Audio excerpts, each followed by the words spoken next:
Return from gold ಆಗಲಿ, silver ಆಗಲಿ, share ಆಗಲಿ, ಯಾವುದೇ ಆಗಲಿ ಇನ್ಫ್ಲೇಷನ್ ಅನ್ನು ಬೀಟ್ ಮಾಡ್ತಿದೆಯಾ ಇಲ್ವಾ ಅಂತ ನೋಡಬೇಕು. ಇನ್ಫ್ಲೇಷನ್ ಯಾವಾಗ ಜಾಸ್ತಿ ಆಗುತ್ತೋ ಅವಾಗ ರಿಯಲ್ ಇಂಟ್ರೆಸ್ಟ್ ಕಡಿಮೆ ಆಗುತ್ತೆ.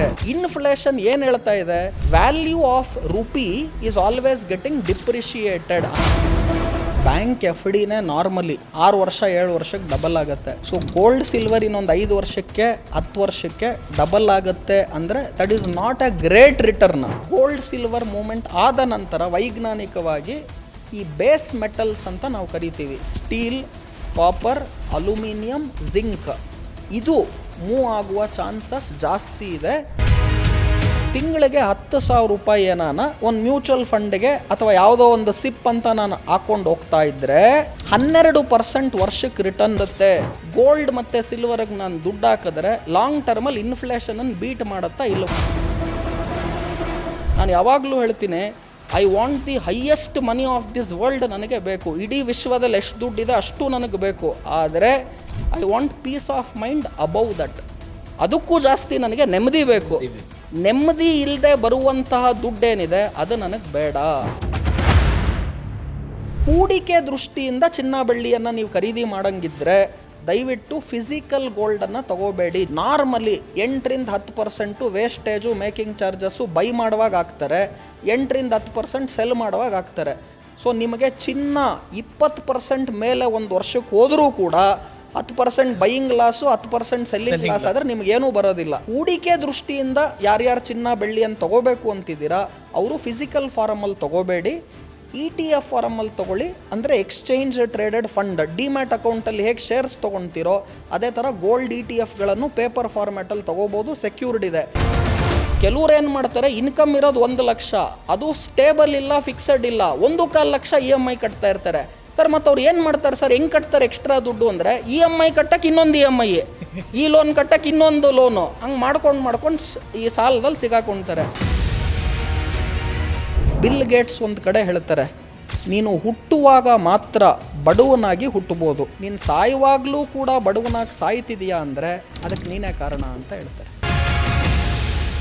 ಸರ್, ಎಲ್ಲರೂ ಒಂದು ಪ್ರಶ್ನೆ ಕೇಳ್ತೀವಿ ಅಂದರೆ ಈ ಹಣದುಬ್ಬರ ಇನ್ಫ್ಲೇಷನನ್ನು ಬೀಟ್ ಮಾಡುತ್ತಾ ಫ್ಯೂಚರಲ್ಲಿ ಈ ಚಿನ್ನ ಮತ್ತು ಬೆಳ್ಳಿ ನಾನು ಇವತ್ತು ಖರೀದಿ ಮಾಡ್ತೀವಿ ಅಂದರು ಲಾಂಗ್ ಟರ್ಮ್ಗೆ ಈ ಇನ್ಫ್ಲೇಷನ್ಗೆ, ನಮ್ಮ ಭಾರತದ ಇನ್ಫ್ಲೇಷನ್ ಪ್ರಕಾರ ಬೀಟ್ ಮಾಡುತ್ತಾ ಸರ್? ನಾನು ಇವತ್ತು ಪರ್ಚೇಸ್ ಮಾಡ್ತೀನಿ, ಒಂದು 10 ವರ್ಷಕ್ಕೆ ಇಟ್ಕೊಳ್ಳೋದು ಎಕ್ಸಾಂಪಲ್. ನೋಡಿ, ಇದು ತುಂಬ ಒಳ್ಳೆ ಕ್ವಶನ್. ಏನಕ್ಕೆ ಅಂದರೆ ಜನಕ್ಕೆ ಇನ್ಫ್ಲೇಷನ್ಗೂ ನಮ್ಮ ಕಾಮನ್ ಮೆನ್ಗೂ ಏನು ಸಂಬಂಧ, ಎಸ್ಪೆಷಲಿ ಮಿಡಲ್ ಕ್ಲಾಸ್ ಪೀಪಲ್ ಇದೆ ಏನೋ ನಮ್ಗೆ ಅರ್ಥನೇ ಆಗಲ್ಲ.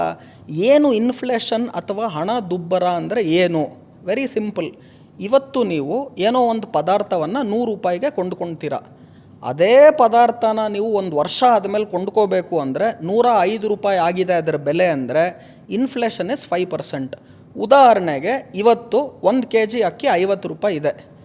ನೆಕ್ಸ್ಟು 1 ವರ್ಷ ಆದಮೇಲೆ ಅದೇ 1 kg ಅಕ್ಕಿ 55 ರೂಪಾಯಿ ಆಗಿದೆ ಅಂದರೆ 10% ಇನ್ಫ್ಲೇಷನ್ ಅದು ಅಕ್ಕಿಗೆ. ಪೆಟ್ರೋಲ್ ಇವಾಗ 100 ರೂಪಾಯಿ ಇದೆ, ನೆಕ್ಸ್ಟ್ ವರ್ಷ 110 ರೂಪಾಯಿ ಆಯಿತು ಅಂದರೆ 10%. ಜನರಲಿ ಇನ್ಫ್ಲೇಷನ್ ಅಥವಾ ಹಣದುಬ್ಬರ 5-10% ಆ್ಯಾವರೇಜಲ್ಲಿದೆ. ಈಗ ನಾವೇನು CPI ಇನ್ಫ್ಲೇಷನ್, WPI ಇನ್ಫ್ಲೇಷನ್ ಅಂತ RBI ರಿಲೀಸ್ ಮಾಡುತ್ತೆ, ಅದು ಬಿಟ್ಟುಬಿಡಿ. ಜನಸಾಮಾನ್ಯರು ಬಳಸುವ ವಸ್ತುಗಳೇನಿದೆ, ಈಗ ನೀವು ಬಾಡಿಗೆ ಮನೇಲಿ ಇದ್ದೀರಾ, ರೆಂಟಲ್ ಇನ್ಕಮ್ಮೇ 11 ಮಂತ್ಸ್ ಆದಮೇಲೆ ನೀವು ಕಟ್ಟೋ ರೆಂಟ್ ಏನಿದೆ ಎಕ್ಸ್ಪೆನ್ಸು ಅದೇ 5% ಇಂಕ್ರಿಮೆಂಟ್ ಆಗುತ್ತೆ. ನೀವು ಸ್ಯಾಲ್ರಿ ಎಲ್ಲೋ ಕಂಪ್ನಿಲಿ ಕೆಲಸ ಮಾಡ್ತಿದ್ದೀರಾ, ನಿಮ್ಗೆ ವರ್ಷ ಇಷ್ಟು ಅಂತ ಇಂಕ್ರಿಮೆಂಟ್ ಕೊಡ್ತಾರೆ, 5% 10%. ಯಾಕೆ ಅಂದರೆ ಬಿಕಾಸ್ ಆಫ್ ಇನ್ಫ್ಲೇಷನ್. ನಿಮ್ಗೆ ಅಷ್ಟೇ ಸ್ಯಾಲ್ರಿ ಕೊಡ್ತಾ ಇದ್ದರೆ ಬೆಲೆಗಳಷ್ಟೇ ಇರೋದಿಲ್ಲ. ಈಗ ಈ ವರ್ಷ ಇರೋ ಬೆಲೆ ನೆಕ್ಸ್ಟ್ ವರ್ಷ ಇರೋ ಬೆಲೆ ಒಂದೇ ಅಲ್ಲ. ಸೊ ಇನ್ಫ್ಲೇಷನ್ ಜನರಲಿ 5-10% ಇರುತ್ತೆ. ಕೆಲವುದಕ್ಕೆ ಕಡಿಮೆ ಇನ್ಫ್ಲೇಷನ್ ಇರುತ್ತೆ, ಕೆಲವುದಕ್ಕೆ ಜಾಸ್ತಿ ಇರುತ್ತೆ. ಆ್ಯಾವರೇಜಾಗಿ ಒಂದು 5% ಇದೆ ಅಂತ ಅಂದ್ಕೊಳ್ಳೋಣ. ನೀವೀಗ ಬ್ಯಾಂಕ್ FDಗೆ ದುಡ್ಡು ಹಾಕ್ತೀರಾ, ನಿಮಗೆ ಬ್ಯಾಂಕಿಂದ 7% ಬಡ್ಡಿ ಕೊಡ್ತಾ ಇದ್ದಾರೆ ವರ್ಷಕ್ಕೆ ಅಂತ ಅಂದ್ಕೊಳ್ಳೋಣ. ಅದಕ್ಕೆ ತಿರ್ಗಾ ಟ್ಯಾಕ್ಸು ಅದು ಇದು ಎಲ್ಲ ಹೋದ್ರೆ ನಿಮ್ಮ ಕೈಗೆ ಒಂದು 5-5.5% ಬಂತು ಅಂತ ಅಂದ್ಕೊಳ್ಳೋಣ. ಬೇಡ, ಟ್ಯಾಕ್ಸ್ ಇಲ್ಲ, ನೀವು ಟ್ಯಾಕ್ಸ್ ಬ್ರ್ಯಾಕೆಟ್ ಒಳಗಡೆನೇ ಇದ್ದೀರಾ, ನಿಮಗೆ ಏನು ಎಕ್ಸಂಪ್ಷನ್ ಇದೆ, ಏನೇ ನಾನು ಲೆಕ್ಕ ಹಾಕಿದ್ರೂ ಕೂಡ 7% ನಿಮಗೇನು ಬಡ್ಡಿ ಬ್ಯಾಂಕ್ ಡೆಪಾಸಿಟಲ್ಲಿ ಬರ್ತಿದೆ ಟ್ಯಾಕ್ಸನ್ನು ಬಿಟ್ಟು, ಅದಕ್ಕೆ ನಾವು ನಾಮಿನಲ್ ಇಂಟ್ರೆಸ್ಟ್ ಅಂತ ಕರಿತೀವಿ. ಏನು ನಾಮಿನಲ್ ಇಂಟ್ರೆಸ್ಟ್ ಅಂದರೆ ಬ್ಯಾಂಕ್ ಬಡ್ಡಿಯಿಂದ ನನಗೆ 7% ಬರ್ತಾ ಇದೆ, ಇನ್ಫ್ಲೇಷನ್ 5% ಮಿನಿಮಮ್ಮು ತೆಗೆದು ಬಿಡಿ ಅದರಲ್ಲಿ. ಸೊ ನಿಮಗೆ ರಿಯಲ್ ಇಂಟ್ರೆಸ್ಟ್ ಬರೀ ಬರ್ತಿರೋದು 2%. ಯಾಕೆ ಇನ್ಫ್ಲೇಷನ್ ತೆಗಿಬೇಕು ಅಂದರೆ ವೆರಿ ಸಿಂಪಲ್. ನೀವೀಗ ಬ್ಯಾಂಕಲ್ಲಿ 100 ರೂಪಾಯಿ ಇಟ್ರಿ, 5% ಬಡ್ಡಿ ಕೊಟ್ಟರು ಅಂತ ಅನ್ಕೊಳೋಣ ಬ್ಯಾಂಕ್. ಒಂದು ವರ್ಷ ಆದಮೇಲೆ ನಿಮ್ಮ 100 ರೂಪಾಯಿಗೆ 105 ರೂಪಾಯಿ ಬ್ಯಾಂಕ್ ಕೊಡ್ತಾರೆ. ನೀವು ಆ 105 ರೂಪಾಯಿಂದ ಏನಾನ ಖರೀದಿ ಮಾಡೋಕ್ಕೆ ಹೋದರೆ ಲಾಸ್ಟ್ ವರ್ಷ ಏನು 100 ರೂಪಾಯಿಗೆ ನೀವು ಖರೀದಿ ಮಾಡ್ಬೋದಿತ್ತೋ ಅದನ್ನು ಈ ವರ್ಷ ಖರೀದಿ ಮಾಡೋದಕ್ಕೆ 105 ರೂಪಾಯಿ ಕೊಡಬೇಕು. ಸೊ ನೀವು ಬ್ಯಾಂಕಲ್ಲಿ ದುಡ್ಡು ಇಟ್ಬಿಟ್ಟು ವಾಪಸ್ ತೊಗೊಂಡು 100 ರೂಪಾಯಿ ಇಟ್ಬಿಟ್ಟು 105 ರೂಪಾಯಿ ವಾಪಸ್ ತೊಗೊಂಡು ಏನೋ ಒಂದು ಐಟಮ್ ಲಾಸ್ಟ್ ವರ್ಷ ತೊಗೊಳೋದನ್ನು ನಾನು ಈ ವರ್ಷ ತೊಗೊಳ್ತೀನಿ ಅಂತ ಹೋದರೆ ಅದು ಬೆಲೆ ಆಲ್ರೆಡಿ 5% ಜಾಸ್ತಿ ಆಗಿಬಿಟ್ಟಿದೆ. So nominal interest rate 7% bank ಕೊಡ್ತಾ ಇದೆ, ಇನ್ಫ್ಲೇಷನ್ 5% ಇದೆ. ಅದು ಮೈನಸ್ ಮಾಡಿದ್ರೆ ರಿಯಲ್ ಇಂಟ್ರೆಸ್ಟ್ ನನಗೆ ಬರ್ತಿರೋದು ಬರೀ 2%. So 2% real interest. ಇನ್ಫ್ಲೇಷನ್ ಯಾವಾಗ ಜಾಸ್ತಿ ಆಗುತ್ತೋ ಆವಾಗ ರಿಯಲ್ ಇಂಟ್ರೆಸ್ಟ್ ಕಡಿಮೆ ಆಗುತ್ತೆ. ಈಗ ನಾಮಿನಲ್ ಇಂಟ್ರೆಸ್ಟ್ 7 ಇದೆ, ಇನ್ಫ್ಲೇಷನ್ 5ರಿಂದ 7 ಆಗಿಬಿಟ್ರೆ ರಿಯಲ್ ಇಂಟ್ರೆಸ್ಟ್ 0 ಆಗಿಬಿಡುತ್ತೆ.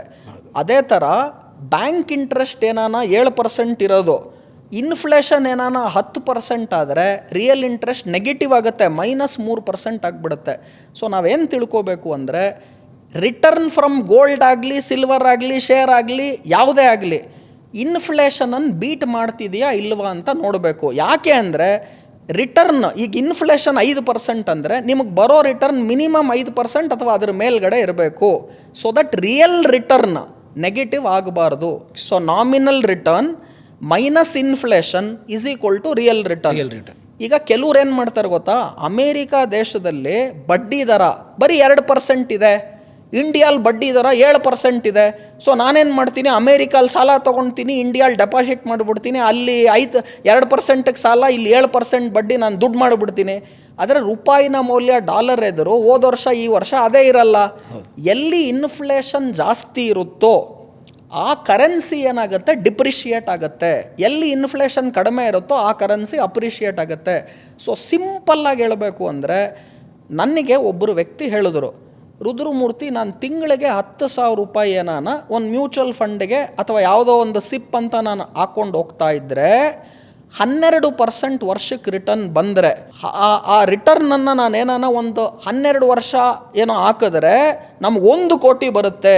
ಈ ಮಿಡಲ್ ಕ್ಲಾಸ್ ಅವರೆಲ್ಲ ಖುಷಿ ಆಗಿಬಿಟ್ರು, ತಿಂಗಳಿಗೆ 10,000 ಹಾಕ್ಬಿಡೋಣಪ್ಪ, 12 ವರ್ಷ ಆದಮೇಲೆ ಎಷ್ಟೋ ಬಂದುಬಿಡುತ್ತೆ. ಇನ್ನೊಂದಂದರು, ಒಂದು ಇನ್ಶೂರೆನ್ಸ್ ಸ್ಕೀಮ್ ಇದೆ, ತಿಂಗಳಿಗೆ ನೀವು ಇಷ್ಟಿಷ್ಟು ಕಟ್ಕೊಂಡೋಗಿ 25 ವರ್ಷ ಆದಮೇಲೆ ನಿಮಗೆ 1 ಕೋಟಿ ಬರುತ್ತೆ ಅಂತ.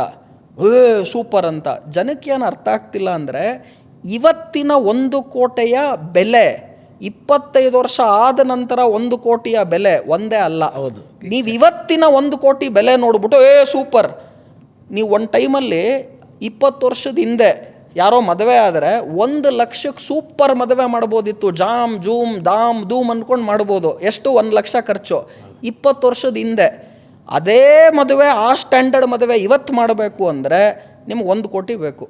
ಕರೆಕ್ಟ್. ಅಥವಾ ಏನು 20 ವರ್ಷದ ಹಿಂದೆ 10,000 ರೂಪಾಯಿಗೆ ಮದುವೆ ಮಾಡ್ಬೋದಿತ್ತು, ಆ ಲೆವೆಲ್ ಮದುವೆನ ಇವತ್ತು ಮಾಡಬೇಕು ಅಂದ್ರೆ 10 ಲಕ್ಷ ಬೇಕು.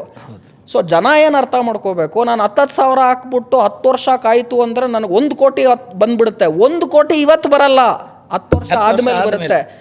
ಇವತ್ತು 1 ಕೋಟಿಗೆ ನೀವೇನು ಖರೀದಿ ಮಾಡ್ಬೋದು, ಅದನ್ನು ಖರೀದಿ ಮಾಡೋಕ್ಕೆ 10 ವರ್ಷ ಆದಮೇಲೆ 5 ಕೋಟಿ ಬೇಕಾಗ್ಬೋದು.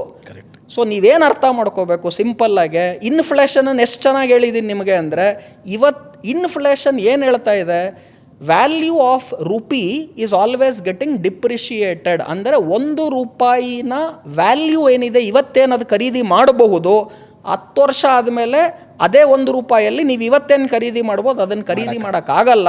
ಅದಕ್ಕೆ ನೀವು 5 ರೂಪಾಯಿ ಕೊಡಬೇಕಾಗ್ಬೋದು, 10 ರೂಪಾಯಿ ಕೊಡಬೇಕಾಗ್ಬೋದು. ಸೊ ಹಾಗಾಗಿ ಸುಮ್ಮನೆ ನೀವು ಮಂತ್ಲಿ ಇಷ್ಟು ಹಾಕ್ಬಿಟ್ರೆ 12% ನಾವು ಇದನ್ನು ಲೆಕ್ಕ ಹಾಕ್ಬಿಟ್ರೆ ನಿಮ್ಗೆ 10 ವರ್ಷ ಆದಮೇಲೆ 1 ಕೋಟಿ ಬಂದುಬಿಡುತ್ತೆ. 50 ವರ್ಷ ಆದಮೇಲೆ ಮೊನ್ನೆ ಯಾರೋ ಅಂದ, ನೀವು ಇವತ್ತು ಬರೀ 10,000 ರೂಪಾಯಿ ಹಾಕಿ 100 ವರ್ಷ ಆದಮೇಲೆ ನಿಮಗೆ 10 ಕೋಟಿ ಬರುತ್ತೆ ಅಂತ. ನಾನಂದೆ 70 ವರ್ಷ ಮೇಲೆ ಬದುಕ್ತಾರ ಇಲ್ವಾ ಗೊತ್ತಿಲ್ಲ, ನೀನು 100 ವರ್ಷ ಆದಮೇಲೆ ಅವ್ನಿಗೆ 10 ಕೋಟಿ ಕೊಟ್ಬಿಟ್ಟು ಏನು ಮಾಡ್ತೀಯಾ? ನಾನು ನಿಮಗೆ ಸಿಂಪಲ್ ಕ್ವಶನ್ ಕೇಳ್ತೀನಿ ಚಂದನ್ ಅವರೇ, ನಿಮ್ಗೆ ಇವತ್ತು 10 ರೂಪಾಯಿ ಬೇಕಾ ಅಥವಾ 1000 ವರ್ಷ ಆದಮೇಲೆ 100 ಕೋಟಿ ಬೇಕಾ? ಇಲ್ಲ, ಈಗ ಸದ್ಯಕ್ಕೆ 10 ರೂಪಾಯಿ ಸಾಕು. ಯಾಕೆ ನಿಮ್ಗೆ 1000 ವರ್ಷ ಆದ್ಮೇಲೆ 100 ಕೋಟಿ ಬೇಡ? 100 ಕೋಟಿ ಕೊಡ್ತೀನಿ ರೀ 1000 ವರ್ಷ ಆದ್ಮೇಲೆ. ಬೇಡ ಸರ್, ಬೇಡ, ಇವತ್ತು 10 ರೂಪಾಯಿ ಸಾಕಾ? ನಿಮ್ಗೆ ಈಗ ಇನ್ಫ್ಲೇಷನ್ ಅರ್ಥ ಆಗೋಯ್ತು. Exactly. ಯಾಕಂದ್ರೆ 1000 ವರ್ಷ ಆದ್ಮೇಲೆ ನೀವು 100 ಕೋಟಿ ಕೊಟ್ಟರೆ ನನಗೆ 1000 ವರ್ಷ ಅವ್ರಿಗೆ ಯಾರು ಬದುಕ್ತಾರೆ? ನಿಮ್ಗೆ ಇದನ್ನ ನಾನು ಒಂದು 50 ವರ್ಷನೋ 100 ವರ್ಷನೋ ಹೇಳ್ಬೋದಿತ್ತು. ಕ್ಲೀನಾಗಿ ಅರ್ಥ ಆಗ್ಲಿನ್ 1000 ವರ್ಷ ಮಾಡಿದೆ ನಾನು. So today's 1 rupee value 10 years later 1 rupee value is not same. So ನೀವು ಹೂಡಿಕೆ ಮಾಡುವಾಗ ಇನ್ಫ್ಲೇಷನ್ಗೂ ಜಾಸ್ತಿ ರಿಟರ್ನ್ ನಿಮಗೆ ಬರಬೇಕು. ನೀವೇನು ಕೇಳಿದ್ರೆ ಗೋಲ್ಡ್ ಮತ್ತು ಸಿಲ್ವರ್ಗೆ ನಾನು ದುಡ್ಡು ಹಾಕಿದ್ರೆ ಲಾಂಗ್ ಟರ್ಮಲ್ಲಿ ಇನ್ಫ್ಲೇಷನನ್ನು ಬೀಟ್ ಮಾಡುತ್ತಾ ಇಲ್ವಾ? Answer simple. Gold silver long ಟರ್ಮ್ಗೆ ಅಟ್ಲೀಸ್ಟ್ 5%ಗೂ ಜಾಸ್ತಿ ರಿಟರ್ನ್ ವರ್ಷಕ್ಕೆ ಕೊಟ್ಟರೆ then it is beating inflation.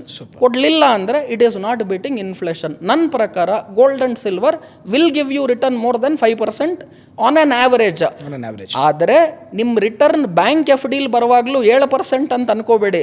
ಅದರಲ್ಲಿ ಇನ್ಫ್ಲೇಷನ್ 5 ಮೈನಸ್ ಮಾಡಿದ್ರೆ ನಿಮಗೆ ಬರ್ತಿರೋದು ಬರೀ 2%. ಅದರಲ್ಲಿ ಟ್ಯಾಕ್ಸ್ ಗೀಕ್ಸ್ ಎಲ್ಲ ತೆಗೆದ್ರೆ ಏನೂ ಬರಲ್ಲ. ಸೊ ನೀವು ಯಾವುದೇ ಹೂಡಿಕೆ ಮಾಡಬೇಕಾದಾಗ ಸುಮ್ಮನೆ 10 ವರ್ಷ ಆದಮೇಲೆ 1 ಕೋಟಿ ಬರುತ್ತೆ, 25 ವರ್ಷ ಆದಮೇಲೆ 5 ಕೋಟಿ ಬರುತ್ತೆ, ಆ ಕತೆ ಕೇಳೋದನ್ನ ನಿಲ್ಲಿಸ್ಬಿಟ್ಟು, ಮೊನ್ನೆನೂ ನನಗೆ ಹೇಳಿದ್ರು ಸರ್ ನೀವು ಲೋನ್ ಬಗ್ಗೆ ಎಲ್ಲ ಮಾತಾಡಿದಾಗ ಲೋನ್ ತೊಗೊಂಡ್ದೇನೆ ಶ್ರೀಮಂತರು ಹೆಂಗಾಗಕ್ಕಾಗತ್ತೆ, ಇವ್ರು ಯಾರು ಲೋನ್ ತೊಗೊಂಡ್ದೇನೆ ದುಡ್ಡು ಮಾಡಿಬಿಟ್ರೆ ಹಂಗೆ ಹಿಂಗೆ ಅಂತ ಕೇಳ್ತಾರೆ. ಲೋನ್ ಕೊಡೋರು ಖಂಡಿತವಾಗ್ಲೂ ಅಡ್ವರ್ಟೈಸ್ಮೆಂಟ್ ಮಾಡಲೇಬೇಕು ಲೋನ್ ತಗೊಳ್ಳಿ ಅಂತ. ನಾನು ಎಲ್ಲೂ ಲೋನ್ ಕೊಡೋದಿಲ್ಲ, ನೀವೆಲ್ಲೂ ಲೋನ್ ಕೊಡೋದಿಲ್ಲ. ಸೊ ಓಪನ್ನಾಗಿ ಜನಕ್ಕೆ ಉಪಯೋಗ ಆಗಲಿ ಅನ್ನೋದಕ್ಕೆ ನಾವು ಹೇಳ್ತಾ ಇದ್ದೀವಿ. ನಾವು ಹೇಳಾದ ಮೇಲೂ ಅಡ್ವರ್ಟೈಸ್ಮೆಂಟ್ ನೋಡ್ಕೊಂಡು ಲೋನ್ ತೊಗೊಳ್ಬೇಕು, ನಾವು ಲೋನ್ ತೊಗೊಳೋದು ಒಳ್ಳೇದಾ ತಪ್ಪ? ಲೋನ್ ತೊಗೊಳೋದು ಒಳ್ಳೇದಾ ತಪ್ಪ ಅನ್ನೋದು ಒಂದೇ ಲೈನ್ ಉತ್ತರ ಏನು ಅಂದರೆ, ಲೋನ್ ಯಾವ ರೇಟಿಗೆ ತೊಗೊಳ್ತಿದ್ದೀರಾ, ಆ ದುಡ್ಡನ್ನು ಎಲ್ಲಿ ಹೂಡಿಕೆ ಮಾಡ್ತಿದ್ದೀರಾ, ಅದರಿಂದ ಏನು ರಿಟರ್ನ್ ಬರ್ತಿದೆ. ನೀವು ಲೋನು ನೀವಾಗ 10% ವರ್ಷಕ್ಕೆ ತೊಗೊಳ್ತಿದ್ದೀರಾ, ಇಂಟ್ರೆಸ್ಟ್ ರೇಟ್ 10%. ಅದನ್ನು ನೀವು ಎಲ್ಲೋ ಬಿಸ್ನೆಸ್ಗೆ ಹೂಡಿಕೆ ಮಾಡಿದ್ದೀರಾ, 25% ಬರ್ತಿದೆ. ನೀವು ತೊಗೊಂಡಿರೋದು 10%, ಅದರಿಂದ ಬರ್ತಿರೋ ಆದಾಯ 25% ಅಂದರೆ ಲೋನ್ ತೊಗೋಬೋದು. ನೀವು ಲೋನನ್ನು 10%ಗೆ ತೊಗೊಂಡ್ಬಿಟ್ಟು ಬಿಸ್ನೆಸ್ಗೆ ಹಾಕಿ, ಬಿಸ್ನೆಸ್ಸಲ್ಲಿ ನೀವು 25% ಮಾಡೋದು ಬಿಟ್ಬಿಡಿ, ಬಿಸ್ನೆಸ್ಸಲ್ಲಿ ಲಾಸ್ ಆಗೋಯ್ತು ಅಂದ್ಕೊಳೋಣ, ಲೋನ್ಗೆ 10% ಬಡ್ಡಿನೂ ಕಟ್ಟಬೇಕು, ಬಿಸ್ನೆಸ್ಸಲ್ಲಿ 10% ಬರಲಿಲ್ಲ, ಲಾಸ್ ಆಗೋಯ್ತು, ಆವಾಗ ನೀವು ಸಾಲದ ಶೂಲದಲ್ಲಿ ಸಿಕ್ಕಾಕೊಳ್ತೀರ. ಸೊ ಸಿಂಪಲ್ ಆನ್ಸರ್ ಏನು, ನನ್ನ ಕೈಲಿ ಏನು ರೀಪೇ ಮಾಡೋ ಕೆಪ್ಯಾಸಿಟಿ ಇದೆ ಅಷ್ಟಕ್ಕೆ ಲೋನ್ ತೊಗೋಬೇಡಿ. ಈಗ ನಾನು 1 ಲಕ್ಷ ತಿಂಗಳಿಗೆ EMI ಕಟ್ಟೋ ಕೆಪ್ಯಾಸಿಟಿ ನನಗಿದೆ, ಆದರೆ ನಾನು ಮ್ಯಾಕ್ಸಿಮಮ್ ಅಂದರೆ ಒಂದು 10,000 20,000 EMIವರೆಗೂ ಹೋಗ್ಬೋದು. ಯಾಕಂದ್ರೆ ನನ್ನ ಕೆಪ್ಯಾಸಿಟಿ ಇರೋದು 1 ಲಕ್ಷ ಮಂತ್ಲಿ EMI ಕಟ್ಟೋ ಕೆಪ್ಯಾಸಿಟಿ ಇದೆ. ಈಗ ಚಂದನ್ಗೆ ತಿಂಗಳಿಗೆ 1 ಲಕ್ಷ ರೂಪಾಯಿ ಸಂಬಳ ಇದೆ, ನಾನು ಎಷ್ಟವರೆಗೂ EMI ತೊಗೋಬೇಕು ಸರ್ ಅಂದರೆ 1 ಲಕ್ಷವರೆಗೂ ತೊಗೊಳೋದಲ್ಲ. ನಿಮಗೂ ಖರ್ಚಿದೆ, ಆಮೇಲೆ ಯಾವುದೋ ಒಂದು ಇನ್ಕಮ್ ನಿಂತೋಗ್ಬೋದು, ನಿಮಗೆ ಗೊತ್ತಿಲ್ಲ ಏನಾಗುತ್ತೆ ಅಂತ. ಸೊ ನಿಮಗೆ 1 ಲಕ್ಷ ಮಂತ್ಲಿ ಅರ್ನಿಂಗ್ ಇದ್ದರೆ ಒಂದು 10,000 20,000 EMI ತೊಗೊಳೋದು ಓಕೆ. ಕೆಲವ್ರು ಏನು ಮಾಡ್ತಾರೆ, ಇನ್ಕಮ್ ಇರೋದು 1 ಲಕ್ಷ, ಅದು ಸ್ಟೇಬಲ್ ಇಲ್ಲ, ಫಿಕ್ಸಡ್ ಇಲ್ಲ, 1.25 ಲಕ್ಷ EMI ಕಟ್ತಾ ಇರ್ತಾರೆ. ಸರ್ ಮತ್ತು ಅವ್ರು ಏನು ಮಾಡ್ತಾರೆ ಸರ್, ಹೆಂಗೆ ಕಟ್ತಾರೆ ಎಕ್ಸ್ಟ್ರಾ ದುಡ್ಡು ಅಂದರೆ, EMI ಕಟ್ಟಕ್ಕೆ ಇನ್ನೊಂದು EMI, ಈ ಲೋನ್ ಕಟ್ಟಕ್ಕೆ ಇನ್ನೊಂದು ಲೋನು, ಹಂಗೆ ಮಾಡ್ಕೊಂಡು ಈ ಸಾಲದಲ್ಲಿ ಸಿಗಾಕೊಳ್ತಾರೆ. ಸೊ ಕ್ಲಿಯರಾಗಿ ಯೋಚನೆ ಮಾಡಿ, ನಾನು ಎಷ್ಟು ಲೋನ್ ತೊಗೊಂಡ್ರೆ ರೀಪೇಮೆಂಟ್ ಮಾಡುವ ಕೆಪ್ಯಾಸಿಟಿ ನನಗೆ ಎಷ್ಟಿದೆ, ಫುಲ್ ಕೆಪ್ಯಾಸಿಟಿ ಲೆಕ್ಕ ಹಾಕಬೇಡಿ, 10-20% ಲೆಕ್ಕ ಹಾಕಿ. ನಿಮ್ಮ ಹತ್ರ 1 ಲಕ್ಷ ರೀಪೇಮೆಂಟ್ ಮಂತ್ಲಿ ಕೆಪ್ಯಾಸಿಟಿ ಇದ್ದರೆ ಲೋನನ್ನು 1 ಲಕ್ಷ EMIವರೆಗೂ ತೊಗೋಬಾರ್ದು, EMI ಒಂದು 10,000-20 ಸಾವಿರ. ಆಮೇಲೆ ಆ ದುಡ್ಡನ್ನು ಏನು ತೊಗೊಳ್ತಿದ್ದೀರಾ, ಲೋನನ್ನು ಏನಕ್ಕೋಸ್ಕರ ತೊಗೊಳ್ತಿದ್ದೀರಾ? ನಾನು ಗೋವಾ ಟ್ರಿಪ್ಗೆ ಹೋಗಬೇಕು ಅದಕ್ಕೆ ಲೋನ್ ಮಾಡ್ತಿದ್ದೀನಿ ಅಂದರೆ ಎಕ್ಸ್ಪೆಂಡಿಚರ್, ಮೋಜು ಮಸ್ತು ಖರ್ಚಿಗೆ ತೊಗೊಳ್ತಿದ್ದೀರಾ, ಅದಕ್ಕೆ ಲೋನ್ ಮಾಡಬಾರ್ದು. ಅದೇ ನಾನೊಂದು ಆಸ್ತಿಗೋಸ್ಕರ ಅಸೆಟ್ ಕ್ರಿಯೇಷನ್ಗೆ ಲೋನ್ ತೊಗೊಳ್ತಿದ್ದೀನಿ, ಅದರಿಂದ ನನಗೆ ಲೋನ್ಗೆ ಇಂಟ್ರೆಸ್ಟ್ ಏನು ಕಟ್ತೀನಲ್ಲ ಅದಕ್ಕೂ ಜಾಸ್ತಿ ರಿಟರ್ನ್ ಬರ್ತಿದೆ, ಪ್ಲಸ್ ಟೆಂಪರವರಿಯಾಗಿ ಲೋನ್ ತೊಗೊಳ್ತಿದ್ದೀನಿ, ರೀಪೇ ಮಾಡುವ ಕೆಪ್ಯಾಸಿಟಿ ನನ್ನ ಹತ್ರ ಇದೆ. ಫುಲ್ ಕೆಪ್ಯಾಸಿಟಿ ಲೆಕ್ಕ ಹಾಕೋದಲ್ಲ, 1 ಲಕ್ಷ ನಿಮ್ಮ ಕೆಪ್ಯಾಸಿಟಿ ಇದ್ದರೆ ನಾನೊಂದು 10,000-20,000 EMI ತೊಗೊಳ್ತೀನಿ, ಆವಾಗ ಲೋನ್ ತೊಗೋಬೇಕು. ಇಲ್ಲ ಅಂದರೆ ಲೋನ್ ಇಲ್ಲದೆ ಇರೋದು ತುಂಬ ಒಳ್ಳೆಯದು, ಸ್ಟ್ರೆಸ್ ಫ್ರೀ ಮೈಂಡ್ ಸಿಗುತ್ತೆ. ನಾನು ಯಾವಾಗಲೂ ಹೇಳ್ತೀನಿ, I want the highest money of this world ನನಗೆ ಬೇಕು, ಇಡೀ ವಿಶ್ವದಲ್ಲಿ ಎಷ್ಟು ದುಡ್ಡಿದೆ ಅಷ್ಟು ನನಗೆ ಬೇಕು, ಆದರೆ I want peace of mind above that. ಅದಕ್ಕೂ ಜಾಸ್ತಿ ನನಗೆ ನೆಮ್ಮದಿ ಬೇಕು. ನೆಮ್ಮದಿ ಇಲ್ಲದೆ ಬರುವಂತಹ ದುಡ್ಡೇನಿದೆ ಅದು ನನಗೆ ಬೇಡ. ನನಗೇನು ಬೇಕು ಅಂದರೆ ರಾತ್ರಿ ನಿದ್ದೆ ಬರಬೇಕು, ಪ್ಲಸ್ ನನಗೆ ಹೈಯೆಸ್ಟ್ ದುಡ್ಡು ಬೇಕು. ಹೈಯೆಸ್ಟ್ ದುಡ್ಡು ಕೊಡ್ತೀವಿ ಸರ್ ನಿಮ್ಗೆ, ಆದರೆ ರಾತ್ರಿ ನಿದ್ದೆ ಬರೋದಿಲ್ಲ ಅಂದರೆ ಆ ದುಡ್ಡು ನನಗೆ ಬೇಡಪ್ಪ. So I want highest money of this world, but with peace of mind. Sir, ಈ ಗೋಲ್ಡ್ ವಿಚಾರ ಮತ್ತು ಸಿಲ್ವರ್ ವಿಚಾರ ಬಗ್ಗೆ ನಾನು ಕೇಳೋದಾಯಿತು ಅಂದರೆ ಎಷ್ಟೋ ಜನಕ್ಕೆ ಈಗಲೂ ಡೌಟ್ ಇದೆ ಸರ್, ಬಟ್ ಹೇಗೆ ಹೂಡಿಕೆ ಮಾಡಬೇಕು ಅನ್ನೋದು ಗೊತ್ತಿಲ್ಲ. ನಾನು ಒಂದು 3 ಆಪ್ಷನ್ ಕೊಡ್ತೀನಿ, ನೀವು ಅದನ್ನು ಯಾವ್ಯಾವ ರೀತಿ ತೊಗೊಂಡ್ರೆ ಬೆಸ್ಟಾ, ಅದ್ರ ಮೇಲೆ ಹೂಡಿಕೆ ಮಾಡೋದು ಬೆಸ್ಟಾ ಅಂತೇಳಿ. ಒಂದನೇದು ಡಿಜಿಟಲ್ ಗೋಲ್ಡನ್ನು ಬೈ ಮಾಡೋದು ಬೆಸ್ಟಾ, ಅಥವಾ ETF ಅಲ್ಲಿ ಬೈ ಮಾಡೋದು ಬೆಸ್ಟಾ, ಅಥವಾ ಫಿಸಿಕಲ್ ಗೋಲ್ಡ್ ಮೇಲೆ ಬೈ ಮಾಡೋದು ಬೆಸ್ಟಾ. ಎಷ್ಟೋ ಜನಕ್ಕೆ ಇವತ್ತಿಗೂ ಕನ್ಫ್ಯೂಷನ್ನು, ನನಗೆ ಡಿಜಿಟಲ್ ಮಾಡೋಕ್ಕೆ ಬರಲ್ಲ, ETF ಗೊತ್ತಿಲ್ಲ ಸರ್, ಹೋಗು ಗೋಲ್ಡನ್ನು ಪರ್ಚೇಸ್ ಮಾಡು, ಅದಕ್ಕೊಂದಷ್ಟು ಈ ಮೇಕಿಂಗ್ ಚಾರ್ಜಸ್ಸು ವೇಸ್ಟೇಜಸ್ಸನ್ನು ಕೊಡ್ತಾರೆ, ತಗೊಳ್ತಾರೆ. But they don't know that future ನೋಡಿದ್ರು ಕೂಡ ಅದು ಲಾಸಲ್ಲೇ ಕಾಣಿಸುತ್ತೆ ಅನ್ನೋದು ನನ್ನ ಭಾವನೆ. ಬಟ್ ನಿಮ್ಮ ಆಸ್ಪೆಕ್ಟ್ಸ್ನ ಪ್ರಕಾರ digital gold, ETF or physical gold ಯಾವುದು ಬೆಸ್ಟ್ ಸರ್? ಕ್ಲಿಯರ್ ಆಗಿ ಒನ್ಲೈನ್ ಆನ್ಸರ್ ಕೊಡ್ತಾ ಇದ್ದೀನಿ. ನೀವು ಹೂಡಿಕೆ ದೃಷ್ಟಿಯಿಂದ ಚಿನ್ನವನ್ನು ಖರೀದಿ ಮಾಡ್ತಿದ್ದೀರಾ, ಬಳಕೆ ದೃಷ್ಟಿಯಿಂದ ಚಿನ್ನವನ್ನು ಖರೀದಿ ಮಾಡ್ತಿದ್ದೀರಾ ಅನ್ನೋದು ಇಂಪಾರ್ಟೆಂಟ್ ಪ್ರಶ್ನೆ. ನೀವೇನಾನ ಗೋಲ್ಡನ್ನು ಬಳಕೆ ದೃಷ್ಟಿ ಅಂದರೆ, ನಾನು ಇವಾಗ ಒಂದು ಚೈನ್ ತೊಗೋಬೇಕು, ಉಂಗುರ ತೊಗೋಬೇಕು, ಬಳೆ ತೊಗೋಬೇಕು, ನೆಕ್ಲೆಸ್ ತೊಗೋಬೇಕು, ಗೋಲ್ಡನ್ನು ನಾನು ಉಪಯೋಗಕ್ಕೋಸ್ಕರ, ಬಳಕೆಗೋಸ್ಕರ ತೊಗೊಳ್ತಾ ಇದ್ದೀನಿ. ಗೋಲ್ಡ್ ಆಗಲಿ ಸಿಲ್ವರ್ ಆಗಲಿ, ನನ್ನ ಮನೆಗೆ ಯಾವುದೋ ಒಂದು ದೀಪ ತೊಗೋಬೇಕು, ಬೆಳ್ಳಿ ಚೊಂಬು ತೊಗೋಬೇಕು, ತಟ್ಟೆ ತೊಗೋಬೇಕು, ಮಂಗಳಾರತಿಗೆ ನನಗೆ ಯಾವುದೋ ಒಂದು ತಟ್ಟೆ ತೊಗೋಬೇಕು. ಸೊ ಗೋಲ್ಡ್ ಆ್ಯಂಡ್ ಸಿಲ್ವರನ್ನು ಬಳಕೆ ದೃಷ್ಟಿಯಿಂದ ತೊಗೊಂಡಾಗ ಮಾತ್ರ ಫಿಸಿಕಲ್ ಗೋಲ್ಡ್ ಅಥವಾ ಫಿಸಿಕಲ್ ಸಿಲ್ವರನ್ನು ತೊಗೋಬೇಕು. ಇಲ್ಲ ಸರ್, ಹೂಡಿಕೆ ದೃಷ್ಟಿಯಿಂದ ತೊಗೊಳ್ತಿದ್ದೀನಿ ಅಂದರೆ, ನಾನು ಇವತ್ತು 100 ರೂಪಾಯಿ ಹಾಕ್ತಿದ್ದೀನಿ, ಅದಕ್ಕೆ 1 ವರ್ಷ ಆದಮೇಲೆ ಅದು 105 ರೂಪಾಯೋ 110 ರೂಪಾಯೋ ಆಯಿತು, ನಾನು ಆ ಲಾಭಾಂಶವನ್ನು ತೊಗೋಬೇಕು. ಹೂಡಿಕೆ ದೃಷ್ಟಿಯಿಂದ ಚಿನ್ನ ಬೆಳ್ಳಿಯನ್ನು ನೀವು ಖರೀದಿ ಮಾಡೋಂಗಿದ್ರೆ ದಯವಿಟ್ಟು ಫಿಸಿಕಲ್ ಗೋಲ್ಡನ್ನು ತೊಗೋಬೇಡಿ, ಜ್ಯುವೆಲ್ರಿಯನ್ನು ತೊಗೋಬೇಡಿ. ನೀವು ಹೇಳ್ದಂಗೆ normally 8-10% wastage, making charges buy ಮಾಡುವಾಗ ಆಗ್ತಾರೆ, 8-10% ಸೆಲ್ ಮಾಡುವಾಗ ಆಗ್ತಾರೆ. ಸೊ ನಿಮಗೆ ಚಿನ್ನ 20% ಮೇಲೆ ಒಂದು ವರ್ಷಕ್ಕೆ ಹೋದರೂ ಕೂಡ 10% ಬೈಯಿಂಗ್ ಲಾಸು, 10% ಸೆಲ್ಲಿಂಗ್ ಲಾಸ್ ಆದರೆ ನಿಮಗೇನೂ ಬರೋದಿಲ್ಲ. ಸೊ ಹಾಗಾಗಿ ಹೂಡಿಕೆ ದೃಷ್ಟಿಯಿಂದ ಯಾರ್ಯಾರು ಚಿನ್ನ ಬೆಳ್ಳಿಯನ್ನು ತೊಗೋಬೇಕು ಅಂತಿದ್ದೀರಾ ಅವರು ಫಿಸಿಕಲ್ ಫಾರಮಲ್ಲಿ ತೊಗೋಬೇಡಿ, ETF ಫಾರಮಲ್ಲಿ ತೊಗೊಳ್ಳಿ. ಅಂದರೆ ಎಕ್ಸ್ಚೇಂಜ್ ಟ್ರೇಡೆಡ್ ಫಂಡ್, ಡಿಮ್ಯಾಟ್ ಅಕೌಂಟಲ್ಲಿ ಹೇಗೆ ಶೇರ್ಸ್ ತೊಗೊಳ್ತೀರೋ ಅದೇ ಥರ ಗೋಲ್ಡ್ ETFಗಳನ್ನು ಪೇಪರ್ ಫಾರ್ಮ್ಯಾಟಲ್ಲಿ ತೊಗೋಬೋದು, ಸೆಕ್ಯೂರ್ಡ್ ಇದೆ. ಈ ಡಿಜಿ ಗೋಲ್ಡ್ ಅಂತ ಏನು ಬಂದಿದೆ ಅಲ್ಲಿ ಸ್ಮಾಲ್ ಅಮೌಂಟ್ಸನ್ನು ಕೂಡ ತಾವು ಇನ್ವೆಸ್ಟ್ ಮಾಡ್ಬೋದು. ಈ UPI, ಫೋನ್ಪೇ, ಆಮೇಲೆ ಈ ಗೂಗಲ್ ಪೇ, ಆಮೇಲೆ ಈ ಅಮೆಝಾನ್ ಪೇ, ಪೇಟಿಎಮ್ ಇದರಲ್ಲೆಲ್ಲ ತೊಗೋಬೋದು ಅಂತಾರೆ. ಆದರೆ ಇಲ್ಲಿ ರಿಸ್ಕ್ ಏನು ಅಂದರೆ, ಇಲ್ಲಿ ನಿಮ್ಗೆ ಯಾವುದು RBI, ಸೆಬಿ ಇಂಥವ್ರು ಯಾರೂ ಕೂಡ ರೆಸ್ಟ್ರಿಕ್ಷನ್ ಮಾಡಿ ಇವ್ರನ್ನೆಲ್ಲ ತೊಗೊಂಡು ಇಲ್ಲ. ಸೊ ನೀವು ಯಾವ ಕಂಪ್ನಿಲಿ ಆಗ್ತಿದ್ದೀರಾ ಆ ಫೇಸ್ ವ್ಯಾಲ್ಯೂ ಮೇಲೆ ಹೋಗುತ್ತೆ. ಸೊ ಇವಾಗ ಫಾರ್ ಎಕ್ಸಾಂಪಲ್ ನಾನು ಗೂಗಲ್ ಪೇ, ಪೇಟಿಎಮ್ ಅಥವಾ ಇದು ಯಾವುದೋ ತೊಗೊಳ್ತಿದ್ದೀರಿ ಅಂದ್ರೆ ಓಕೆ, ಲಕ್ಷಾಂತರ ಸಾಫ್ಟ್ವೇರ್ಸು, ವೆಬ್ಸೈಟ್ಸು, ಆ್ಯಪ್ಸು ಬಂದುಬಿಟ್ಟಿದೆ.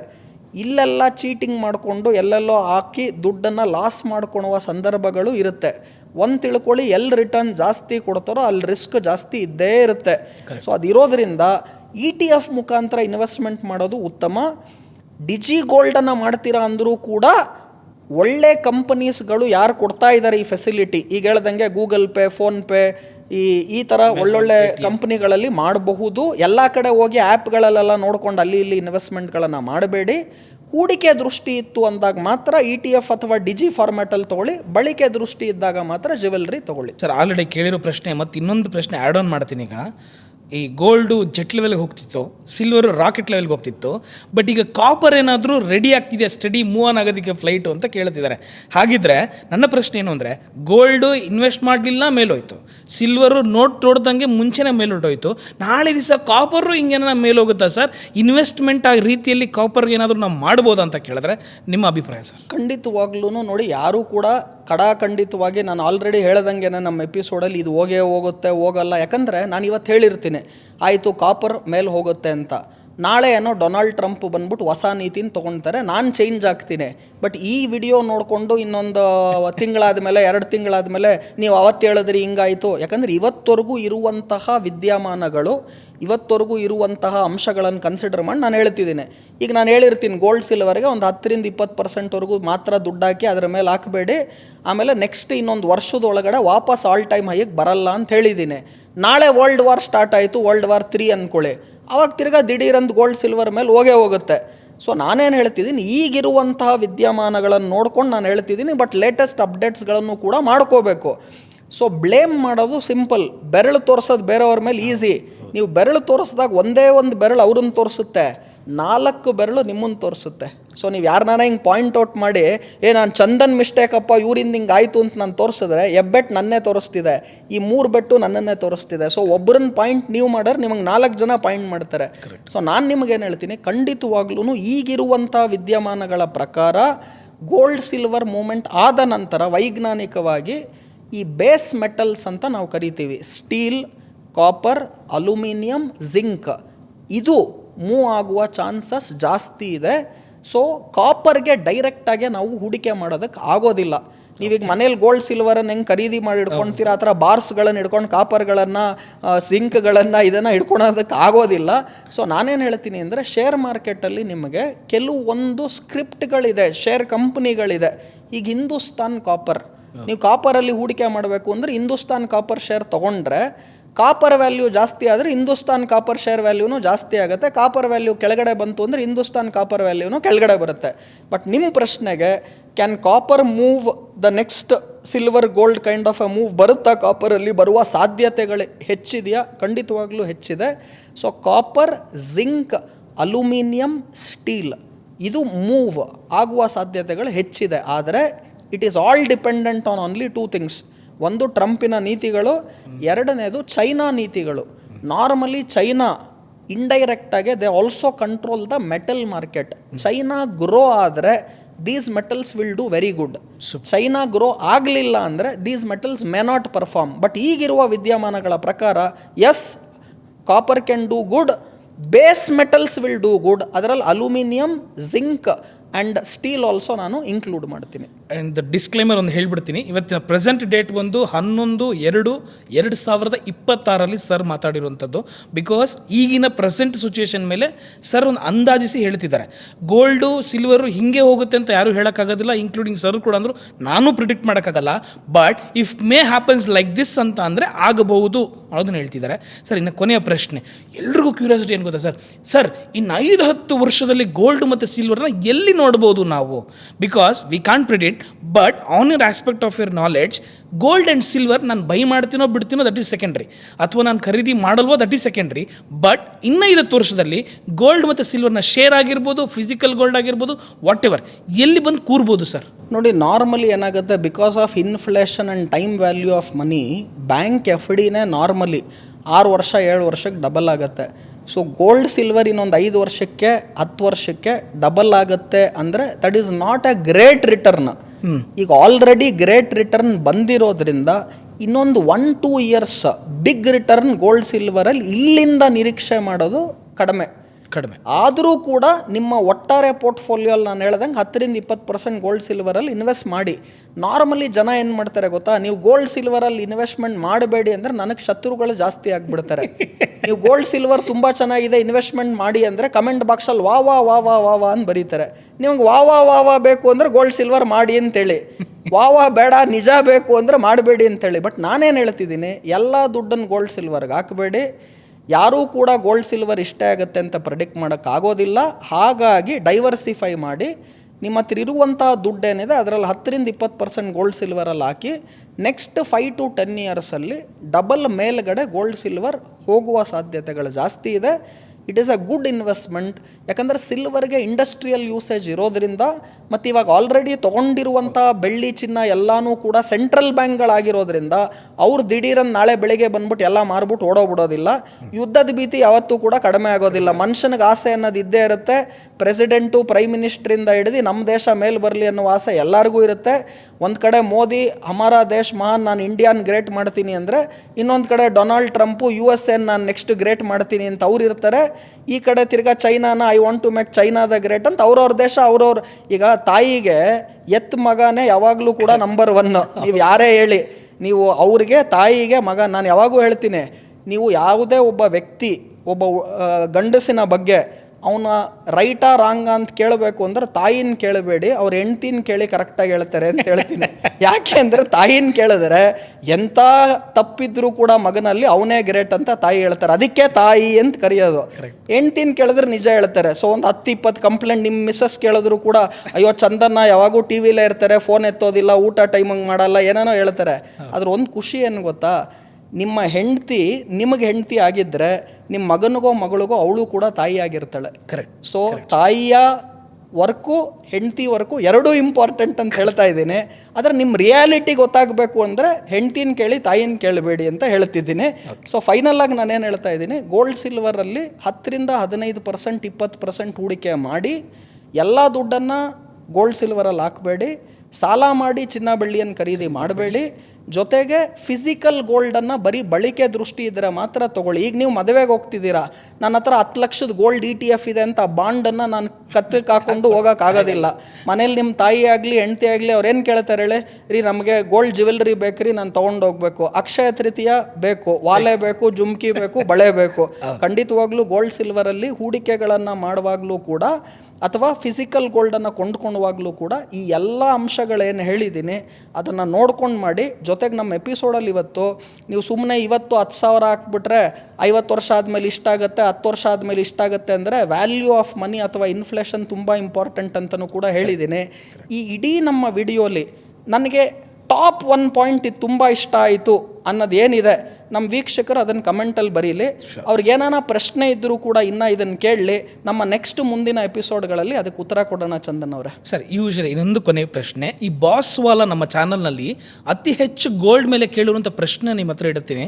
ಬಿಕಾಸ್ ನೀವು ಒಬ್ಬರೇ ಅನ್ಸುತ್ತೆ ಆನ್ಸರ್ ಮಾಡೋಕ್ಕಾಗದು. ಏನಕ್ಕೆ ಅಂತಂದರೆ ಎಷ್ಟೋ ಜನ ಇವತ್ತಿಗೂ 15,000 ರೂಪಾಯಿ ಸಂಬಳ ದುಡಿಯೋರು ಇದ್ದಾರೆ, 20,000 ರೂಪಾಯಿ ಸಂಬಳ ದುಡಿಯೋರು ಇದ್ದಾರೆ, ₹1,00,000 ದುಡಿಯೋರು ಇದ್ದಾರೆ. But will consider as A normal salary ಅಂತ ಇಟ್ಕೊಳ್ಳೋಣ, ಅಂದರೆ ಬೇಸ್ ಸ್ಯಾಲ್ರಿ ಅಂತ ಇಟ್ಕೊಳ್ಳೋಣ. 15,000 ಹಿಡಿದು 25,000 ಅಥವಾ 30,000 ರೂಪಾಯಿ ಅಂತ ಇಟ್ಕೊಳ್ಳೋಣ ಸರ್. ನಮ್ಮ ವೀಕ್ಷಕರು ಕೂಡ ನೋಡ್ತಾ ಇರ್ತಾರೆ.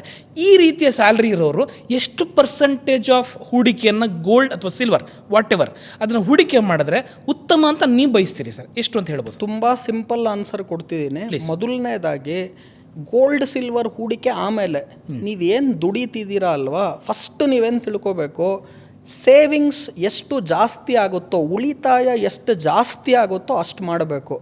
ಕ್ಲಿಯರಾಗಿ ಹೇಳ್ತಾ ಇದ್ದೀನಿ. ನನಗೆ ಕೆಲವ್ರು ಗೊತ್ತು, ತಿಂಗಳಿಗೆ 1,00,000 ದುಡಿತಾರೆ, ಖರ್ಚು 95,000 ಮಾಡ್ತಾರೆ. ಉಳಿತಾಯ ಎಷ್ಟಾಯಿತು? 1,00,000 ದುಡಿದ್ರು 95,000 ಖರ್ಚು ಮಾಡಿದ್ರು 5,000 ತಿಂಗಳು ಉಳಿತಾಯ. ನನಗೆ ಕೆಲವ್ರು ಗೊತ್ತು, ತಿಂಗಳಿಗೆ ಬರೀ 20-25,000 ದುಡಿತಾರೆ, ತಿಂಗಳಿಗೆ 25,000 ದುಡಿತಾರೆ, 10,000 ಖರ್ಚು ಮಾಡ್ತಾರೆ, 15,000 ಉಳಿತಾಯ ಮಾಡ್ತಾರೆ. ನೀವು ತಿಂಗಳಿಗೆ 25,000 ದುಡ್ದು 10,000 ಖರ್ಚು ಮಾಡಿ 15,000 ಉಳಿಸಿದ್ರೆ ನನಗೆ ಯು ಆರ್ ಗ್ರೇಟ್.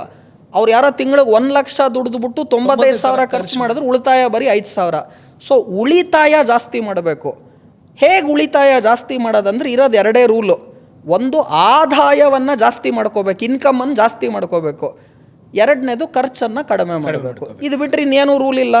ಸೊ ಆದಾಯ ಜಾಸ್ತಿ ಮಾಡ್ಕೊಳ್ಳಿ, ಖರ್ಚನ್ನು ಕಡಿಮೆ ಮಾಡ್ಕೊಳ್ಳಿ, ಉಳಿತಾಯವನ್ನು ಜಾಸ್ತಿ ಮಾಡ್ಕೊಳ್ಳಿ. ಆದಾಯನ ಹೇಗೆ ಜಾಸ್ತಿ ಮಾಡ್ಕೊಳೋದು?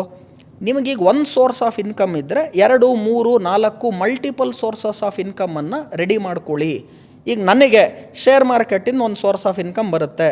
ನಾನೊಂದು ಬುಕ್ ಬರೆದಿದ್ದೀನಿ, ಮೈಂಡ್ ಮಾರ್ಕೆಟ್ ಮನಿ, ಅದರಿಂದ ನನಗೆ ರಾಯಲ್ಟಿ ಇನ್ಕಮ್ ಬರುತ್ತೆ. ಪ್ರತಿ ಪುಸ್ತಕ ಸೇಲ್ ಆದರೆ ಅದರಿಂದ ನನಗೇನೋ ದುಡ್ಡು ಬರುತ್ತೆ. ನನಗೆ ಸೋಷಲ್ ಮೀಡಿಯಾಗಳಿಂದ ಇಷ್ಟು ದುಡ್ಡು ಬರುತ್ತೆ, ನನಗೆ ಬಿಸ್ನೆಸ್ಸಿಂದ ಇಷ್ಟು ದುಡ್ಡು ಬರುತ್ತೆ, ನನಗೆ ಬಾಡಿಗೆಯಿಂದ ಇಷ್ಟು ದುಡ್ಡು ಬರುತ್ತೆ, ನಾನು ಯಾವುದೋ ಒಂದು ಕಾರ್ಯಕ್ರಮಕ್ಕೆ ಹೋಗ್ತೀನಿ ಅಂತ ಅಂದರೆ ಗೆಸ್ಟಾಗಿ ನನಗೆ ಇದರಿಂದ ಇಷ್ಟು ದುಡ್ಡು ಬರುತ್ತೆ. ಸೊ ನನ್ನ ಆದಾಯದ ಮೂಲಗಳನ್ನು ಜಾಸ್ತಿ ಮಾಡ್ಕೊಂಡಿದ್ದೀನಿ. ನೀವು ಹೇಳ್ತೀರಾ ನಾನೆಲ್ಲೋ ಕೆಲಸ ಮಾಡ್ತಿದ್ದೀನಿ ಸರ್, ನನಗಿರೋದೇ ಒಂದು ಆದಾಯದ ಮೂಲ, ಶನಿವಾರ ಭಾನುವಾರ ಫ್ರೀ ಇದ್ದಾಗ ಏನಾನ ಬೇರೆ ಕೆಲಸ ಮಾಡಬಹುದಾ? ನೀವು ಯೋಚನೆ ಮಾಡಿ. ನಾನು ಇದಕ್ಕೆ ಬ್ಲ್ಯಾಂಕೆಟ್ ಉತ್ತರವನ್ನು ಕೊಡೋದಕ್ಕಾಗೋದಿಲ್ಲ, ಇದೇ ಆನ್ಸರ್ ಅಂತ ಹೇಳೋಕ್ಕಾಗಲ್ಲ. ನಿಮ್ಮ ಆದಾಯದ ಮೂಲಗಳನ್ನು ಜಾಸ್ತಿ ಮಾಡ್ಕೊಳ್ಳುವ ಪ್ರಯತ್ನ ಪಡಿ, ಜಾಸ್ತಿ ಮಾಡ್ಕೊಳ್ಳಿ. ಇದು ಫಸ್ಟ್ ರೂಲ್. ಎರಡನೇದು, ಖರ್ಚುಗಳನ್ನು ಕಡಿಮೆ ಮಾಡ್ಕೊಳ್ಳಿ. ಇದು ಮಾಡಿದ್ರೆ ಆಟೋಮೆಟಿಕ್ಕಾಗಿ ನಿಮ್ಮ ಸೇವಿಂಗ್ಸ್ ಅಥವಾ ಉಳಿತಾಯ ಜಾಸ್ತಿ ಆಗುತ್ತೆ. ಉಳಿತಾಯ ಜಾಸ್ತಿ ಆದಾಗ ಅದನ್ನು ಒಳ್ಳೆ ಕಡೆ ಹೂಡಿಕೆ ಮಾಡಬೇಕು, ಇನ್ವೆಸ್ಟ್ಮೆಂಟ್ ಮಾಡಬೇಕು. ಆವಾಗ ನೀವು ಮಿಡಲ್ ಕ್ಲಾಸ್ ಆಗಿರಿ, ಲೋಯರ್ ಮಿಡಲ್ ಕ್ಲಾಸ್ ಆಗಿರಿ, ನೀವು ಖಂಡಿತವಾಗ್ಲೂ ದುಡ್ಡು ಮಾಡ್ತೀರಾ.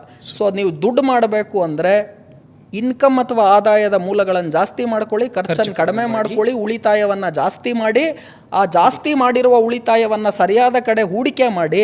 ಆವಾಗ ಖಂಡಿತವಾಗ್ಲೂ ಶ್ರೀಮಂತರಾಗ್ತೀರಾ. ಲಾಸ್ಟ್ ಲೈನ್, ಇನ್ನೇನು ಎಕ್ಸ್ಟ್ರಾ ಪ್ರಶ್ನೆ ಇಲ್ಲ, ಕೊನೆ ಲೈನ್ ಹೇಳ್ತಾ ಇದ್ದೀನಿ.